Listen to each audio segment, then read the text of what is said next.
Shingen the Ruler. All the power of Shingen is in your hands.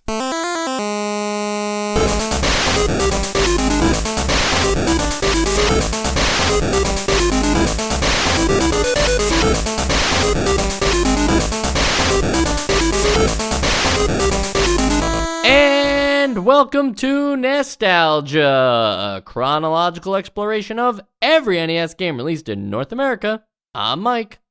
And I'm Sean. Can you really have all the power of Shingen in your hands? Like, Shingen's a person, right? You wouldn't say all the powers of, Mahatma Gandhi in your hands, right? If you were playing some kind of, 1945 Indian independence adventure. I would associate it more with, a sports game, like all the power of LeBron James in your hand. Not knowing that this was marketing for the States, a foreign historic ruler that I wouldn't have learned about in high school. It's a weird flex. Yep, all that stuff you never knew in the palm of your hands. It's the internet, but it's Shingen the Ruler on NES in 1990, and let me tell you, the strategy game, video game universe just got bigger, because Takeda Shingen is basically, at this point, he is somewhat related to Nobunaga. And he's like another guy on the map, right? Yeah, he's another guy on the map. Now he gets a game, but Nobunaga and Shingen are bonded through the marriage of Nobunaga's daughter to Shingen's son. So this is it's all connected, man. So you did some actual research here. Wait till you see what I hit you up with later in the episode. That's called a tease in the marketing business. But there's some stuff going on in this game. But yeah, I did a little bit of research because Shingen the Ruler takes place around the same time as Nobunaga. So I'm like, wait a minute, who the heck actually unified Japan? And was it not Nobunaga? It's just one of those things, Sean, where the textbook tells you something, but history says it's a lot more complicated. And, depending on which way you read it, it's Nobunaga, it's Shingen, and I'm not going to try to pronounce this, it's a third guy. So it was three people. Obviously, no one man has the power to just unify an entire country, right? That's like saying George Washington won the battle against Britain, right? He didn't single-handedly just turn, Aren't there, mangas out there or animes that sort of would do that? There's an anime version of George Washington who single-handedly defeated the British with a spirit bomb or something. There was that steampunk game on 3DS where George Washington and Abraham Lincoln take on a bunch of mechs. But that's not what you're talking about. No, I don't think I'm talking about anything. Yeah. So, with Shingen the Ruler, I have to ask you the question that's on everybody's mind. It's the first question that they ask you in the game, and that's, how many occupied regions do you control, Sean? This was a really funny moment. How many occupied regions do you control? Is it 0, 3, 2, or 1? First off, why are they in that order? But yes. But also, is this covered in the manual? Okay, so I did read the manual. The manual needs to be used in this game. But because everything is written down as some super abridged version of what you're doing, and there's no flavor text or tool tips to help you out. So it's very on brand for this game to just immediately be you already know what's going on. How would you like to proceed? So I started by saying 3, and they're like, silly Sean, you don't have that many. And I'm like, okay, let me try again with 2, and they said the same thing. And then finally I went with 1, and so I, you know more about this than me because you're the host. But is that just how many territories aside from your capital you'd also like to give orders to? Well, you are spot on, so kudos to that. Okay. That is true, but it is funny that the game can never start with more than one. So it is not a choice at the beginning. It's like a pop quiz at first. Like, how many occupied regions do you control?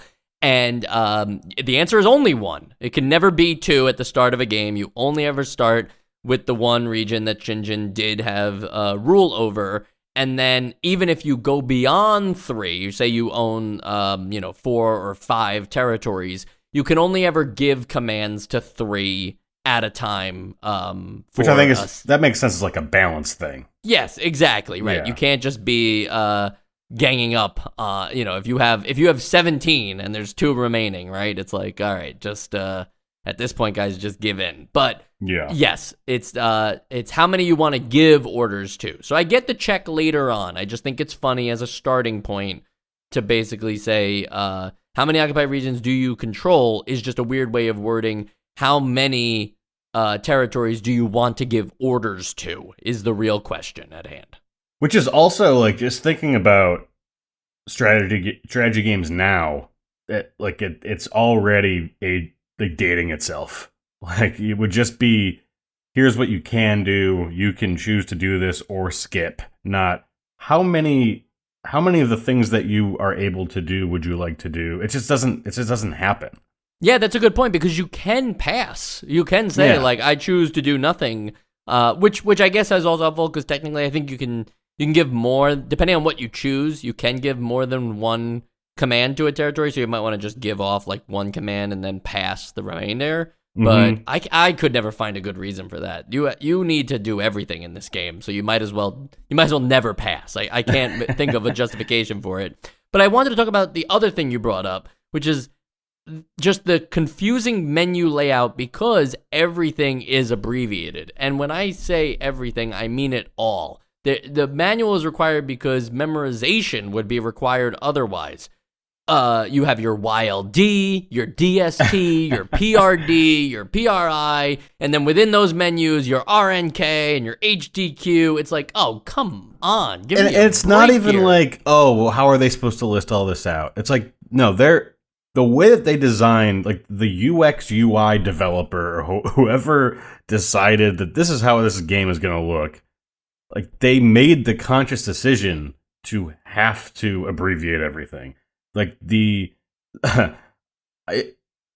okay, so each, like, the yield, the destructive capacity, like, they're all in huge, like, 25-point font or 32-point font, and it could have just as easily been like the standard, I don't even know what the typeface is, but that typical Nintendo game typeface, it could have been that. They could have written everything out, and they could have given you a bit more context with what you were doing, and it all would have worked. It just wouldn't have been like this sort of badge square design that they're going for here.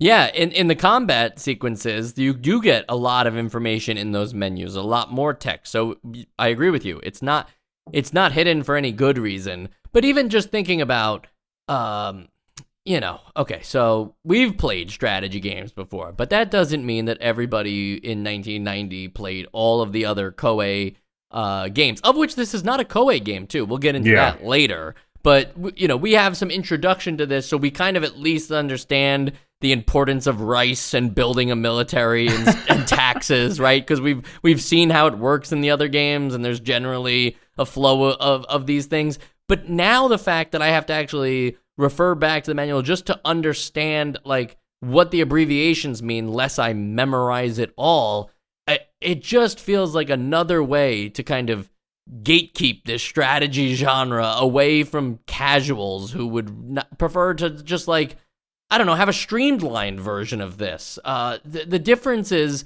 between all of these different abbreviated things, and then inside of those having additional abbreviated information, like submenus, just makes it that you absolutely need a manual alongside you, because there are so many different things and different managements that you have to perform within a turn, where you really only get to decide maybe one or two things per turn. And I get that that's just sort of the time that we're in. Like every game, even if it's an action game, like or an RPG, like it's assuming that you also have the instruction booklet or the manual out, and they both kind of work in tandem. But when it gets like when it gets this amorphous, when it gets this much needs to be referenced to in the book, like what is this? Isn't the game anymore. This is just an engine for a pen and paper thing that you're doing off to the side. I'm exaggerating a bit here, but that's sort of what it felt like with how little this game, aside from the battles that we'll get into, almost just feels like a calculator for a game that you're playing in the instruction booklet. Yep. Mm-hmm. And Hot B it feels funny. Hot boy. Hot I just kept B, saying Hot Boy. Yeah, Hot Boy is making this game. They're basically making a Koei game, though, right? Like you could say that yes, the presentation is different, but what your main goal is not too different from Nobunaga's ambition, and even the kinds of things that you should focus on, or the military battles, right? They're still turn-based. Granted, they're a little more like Fire Emblem here than they were in Nobunaga's. Yeah. What is it? Does it feel different, or does it feel too close to those Koei games? Is it a bootleg, or is it an entirely different approach to the Nobunaga genre? No, I think there's enough going on in the battles to differentiate between this and like Nobunaga and Romance. Where you're right, like I didn't actually put this together, but it does feel a lot more like a Fire Emblem, and I think that everything about this game compared to those is like it just looks cleaner.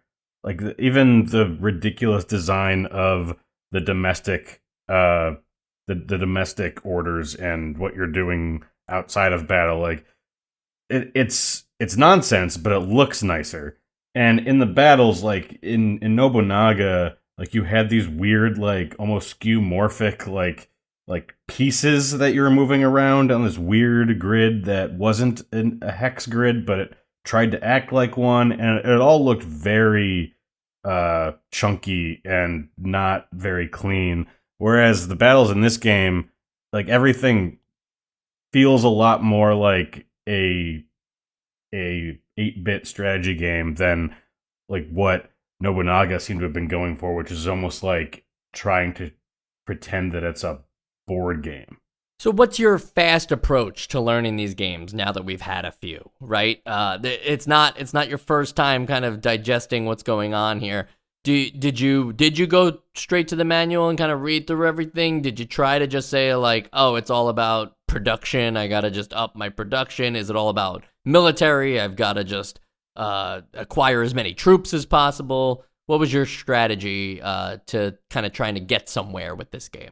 I guess I'll start by saying that I don't think that I truly understand these games still. With all of the abstract stuff going on, it just doesn't hook me as much. So it's hard. It's like even from the beginning, from Nobunaga to today, I still don't think I have a full grasp of how all this stuff works. But I will say that I was like, okay, yeah, I do kind of understand this a bit more than the first one that we played. So I'll try to just go in, and then when I have to reference something, I'll go to the manual and I'll reference it. And then I realized that, yeah, everything is just like a letter, and you have to know what that letter means.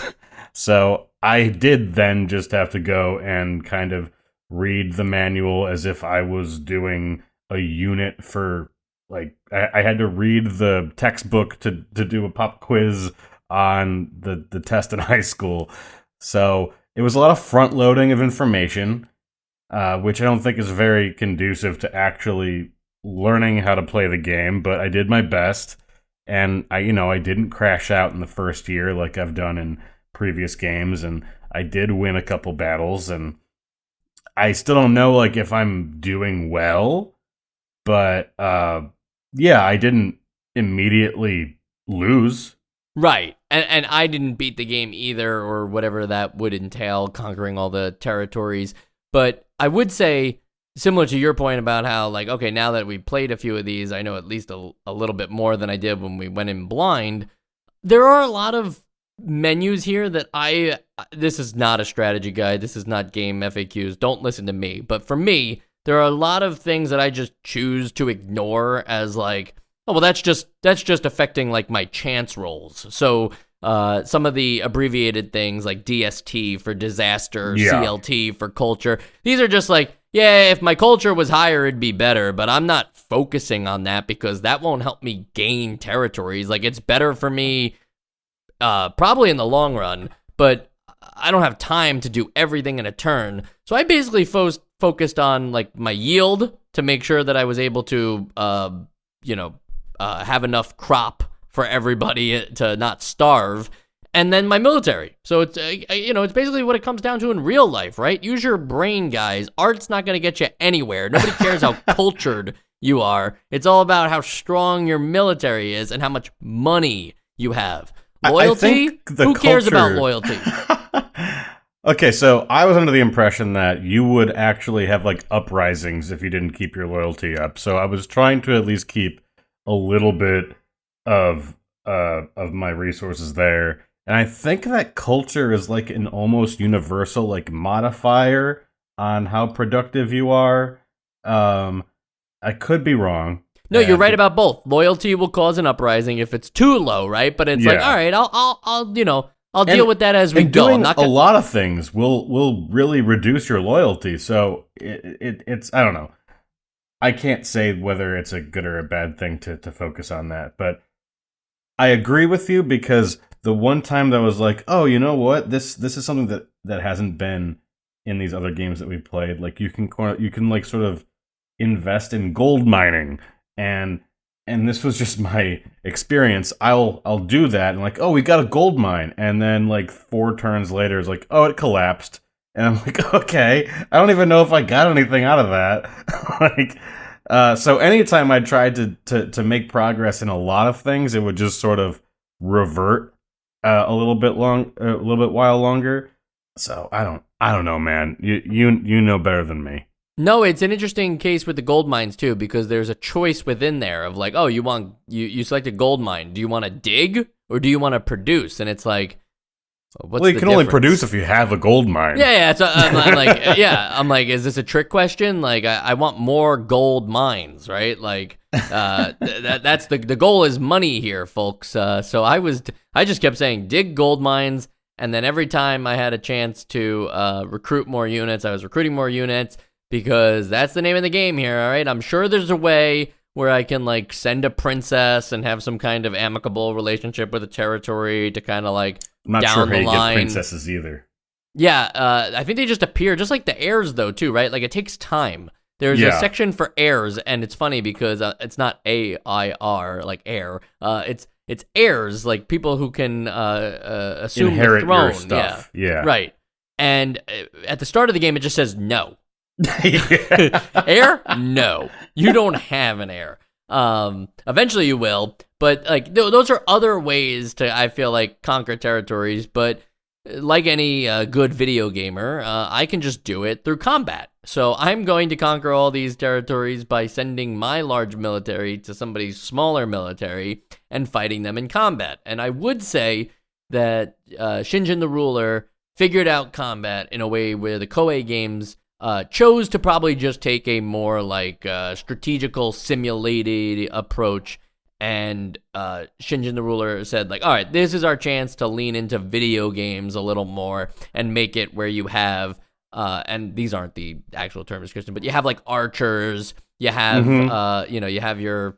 There's a little bit of rock, paper, scissors going on. Yeah, exactly. There's that, again, Fire Emblem triangle thing. Yeah. But, it's gamified, and there is a way to just, take advantage of the computer AI who isn't quite as smart. Whereas to go back to Nobunaga, right, it was like tiles where you had to just kind of assign units, and everything was very close together, and it felt more board gamey than it did video game. And Shingen the Ruler kind of corrects that and made it a little easier to conquer a territory. So, yes. listener, I did conquer some territories in this game before I completely ran out of product. But you still have to move, and moving doesn't necessarily mean what you think it means. You kind of have to have like internal supply lines, right? And like, it's still way more complex than I would have liked it to be. Which I guess, again, that's my modern take on something that would be, I guess, a given in this level of strategy game back in the day.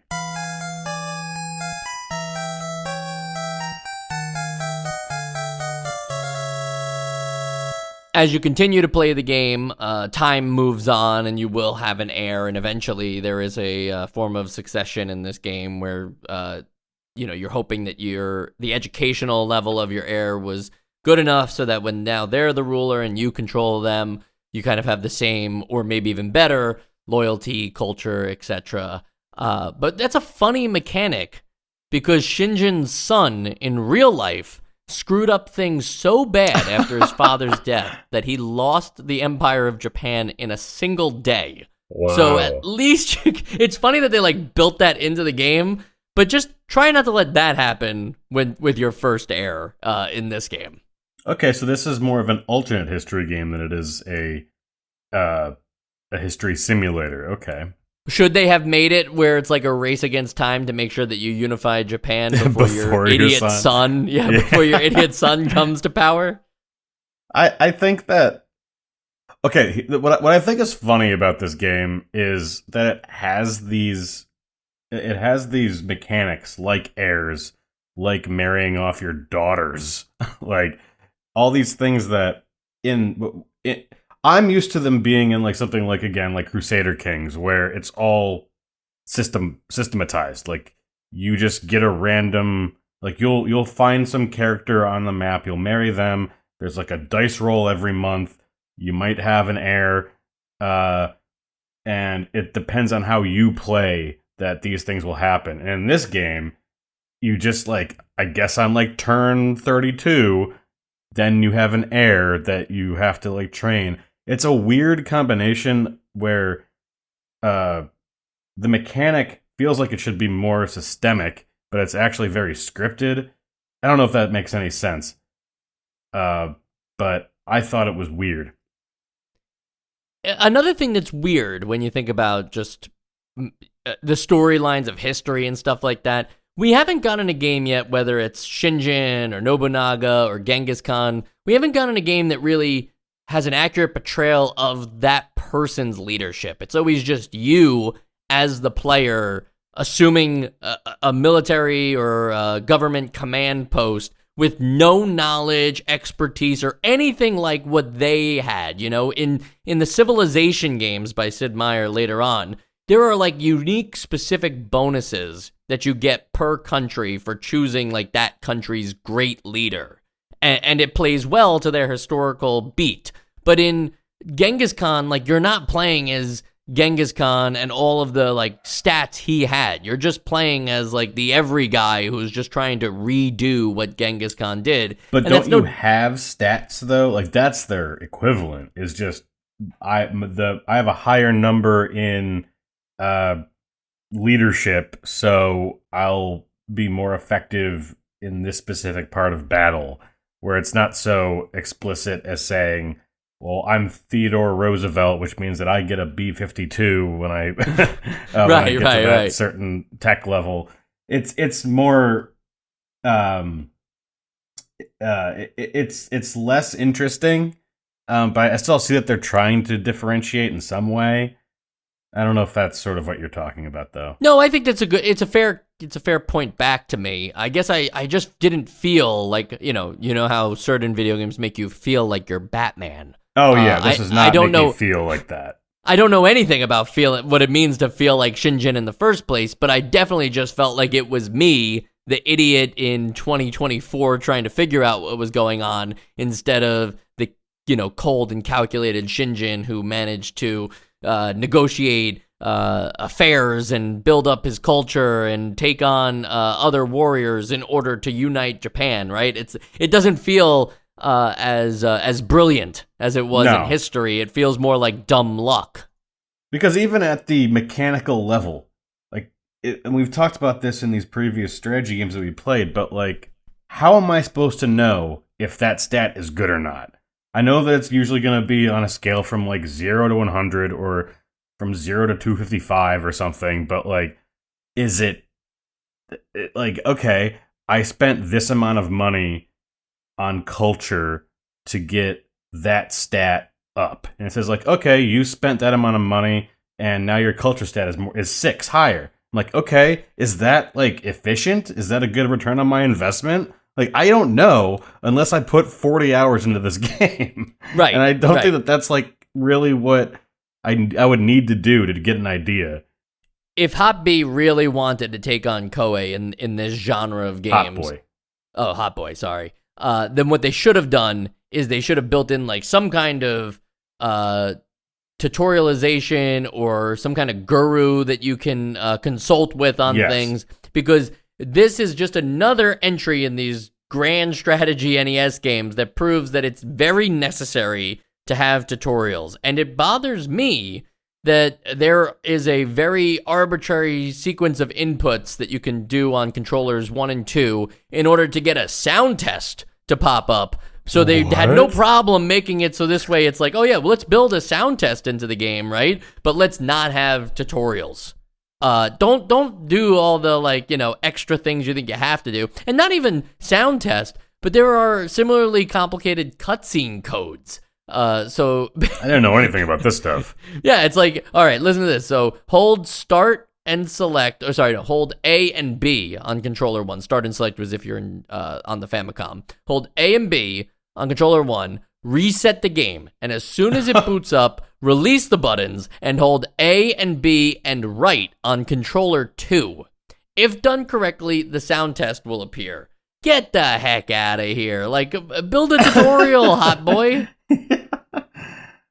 I mean, the only credit that I can give them here is that maybe this was not supposed to be a thing, and some developer on their team just left this in. It was how they tested sound, and it wasn't like, oh, they'll appreciate this sound test because there's such great sound in this game. I think it's just leftovers. Right. Exactly. Yeah, it was a testing thing because there aren't such great sounds in this game. It's you'll hear them through the episode.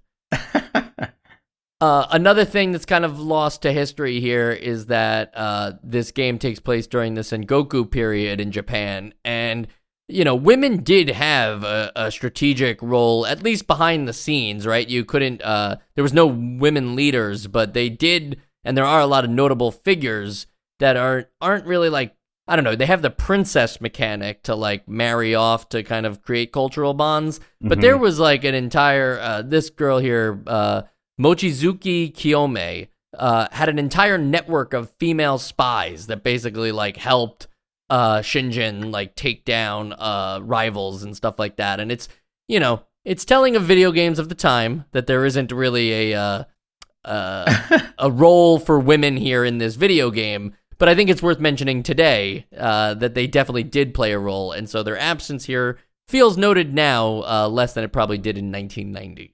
I guess like I just don't know anything about Shingen. So I wouldn't know that, but that is cool to know. But I guess if I had to like find a way, like, oh, they got that in there somehow. It's ninjas, which as a mechanic, I think it's just funny to talk about ninjas in a historical setting because they just sound so cartoonish. But in this game, they would be how you spy on people or how you commit terrorist attacks to try and throw your enemies off their game. And it's just weird to think of ninjas and not think of cartoons. But I guess they also are a stand-in for Shingen's women's corps.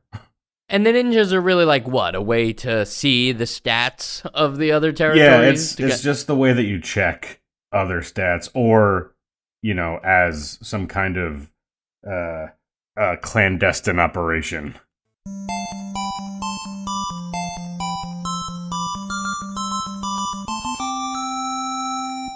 On the sequels and spin-off sides, it's worth noting that this is actually Shingen 2. We never got Shingen 1 in the States. So I guess we missed out on a lot of the deep lore, and that's why Sean doesn't really understand who Shingen was. It wasn't because we didn't read about him in social studies. It's because you never got to play the first game, right, Sean? Yeah, that must be it. I think the first game actually, though, it's not an origin story for Shingen. It's just a more bare bones version of this same exact game, and so they had the courtesy to wait till they improved it to send it over here. Still weird that they would send it over here at all, though, right? Yeah. Did Nobunaga sell well, and they were like, oh, then our game can go over there. That's definitely something that I kind of wanted to mention. This is such a weird title to bring over here because like we don't learn about this stuff. Like, I mean, there are so many other games that are more not appropriate. I'm not saying that this is inappropriate for American audiences, but make more sense to try and market to an American audience that didn't get sent over here. And now you've got this like super in-depth Japanese history simulator. And they're like, oh no, they'll love this. All right, so here's a real like spinoff. Nobunaga's Ambition, Lord of Darkness. It's worth mentioning that obviously Lord of Darkness. Lord of Darkness. And even though it's not a direct spinoff of Shingen the Ruler, it's worth mentioning because it is like the next version of Nobunaga's Ambition, which is obviously around the same period and everything, souped up for the Super Nintendo. Kind of weird to think that becomes like a franchise. Lord of Darkness? Like what if there was a George Washington Revolutionary War simulator and it was just like Symphony of the Night? Like, Yep. The Lord of Darkness isn't like some kind of small subtitle either. It's like it's very big on the box. It's like a very strong looking Nobunaga, and then it's just Lord of Darkness over him. Is it a vampire like remix of Japanese history? Doesn't appear to be. Now, it's worth mentioning, too, fucking awesome, though. Nobunaga's Ambition, though, also just came to the Super Nintendo as Nobunaga's Ambition. So this is like a sequel to those games. Yeah, wow. Yeah, it's a complicated release thing, because you have Nobunaga's Ambition 2, Nobunaga's Ambition Lord of Darkness, then a bunch of Japanese-only Nobunaga games before you get to the worldwide release of Pokemon Conquest, which is a crossover between the Pokemon franchise and Nobunaga's Ambition. Yes. That's bullshit. Yep, it's on DS. You can play it. It's a real thing. Jesus. And the only other real thing we have left to do, although it's hard to follow up that act, is vote on whether Shingen the Ruler, not Nobunaga, will be on the Essential Games list. Whether Shingen was the guy who actually unified Japan or that was Nobunaga, it's tough to say because Nobunaga got a lot more video games based off of him, so that would kind of throw it in his category. If I was just looking at the raw numbers of it all, I would say it's probably more of a Nobunaga thing.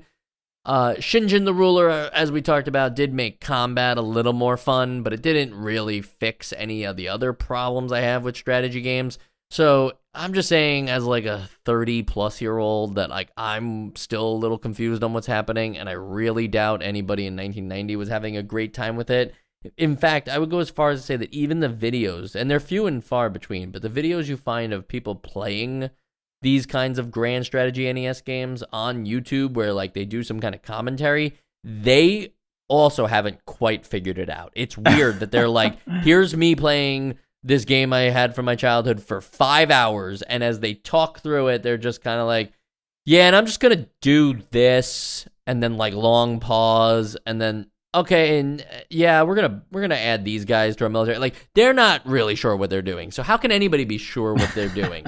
I feel like to conquer Japan was probably a fluke back in 1540, just as much as it would be a fluke to win a game of one of these. So it's a no from me. Sean? Yeah, I mean, in the same, like, also just sort of going back to seeing how other people have played these games. I remember, like, because there's no Wikipedia page for this game. I just had to just sort of scour whatever Google had just for a little bit of background. I don't want to just go in completely blind. Seeing there was like a Reddit post of like, 32 years later, I finally beat this game, and then everyone else just like, yeah, I wouldn't want to commit a whole year to playing this game and understand it, and like, there's just too much going on. It's too difficult. It's too just out there.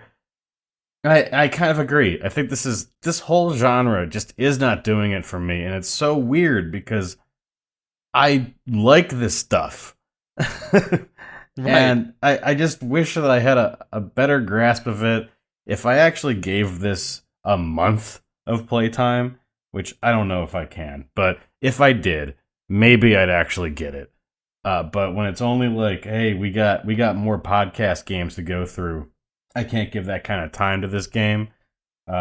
So maybe it's no fault of its own, but no, this is not essential. All right. I'm sure there's another one coming down the pipe. I just haven't really checked what the next one's going to be, but we'll be playing more of these. What's the next, Koei one? Oh, no. Yeah. Ooh. Bandit Kings of Ancient China. They're not even trying to... They're just not even trying to hide how obscure it is. They want kids to know, don't buy this one, right? Bandit Kings of Ancient China. Bandit King sounds fun. That could be some kind of fun, actioned sword game where, it's like Ninja Gaiden with swords or whatever. Nope, you gotta keep track of rice again. Yep. Bandit Kings of Ancient China, though, kind of spells it out for you. Nobody wants to be around during those times. Definitely not against a Bandit King, no less. Battlefields take place on hexagonal grids. Oh my god, and the game ends when the calendar hits January 11/27. 11/27? Yeah, that's so much earlier. What are we gonna, what game, where's the 10,000 BC game, Koei? Where am I fighting, I just want rocks. Yeah, saber-toothed tigers and all that. Next week is Silkworm.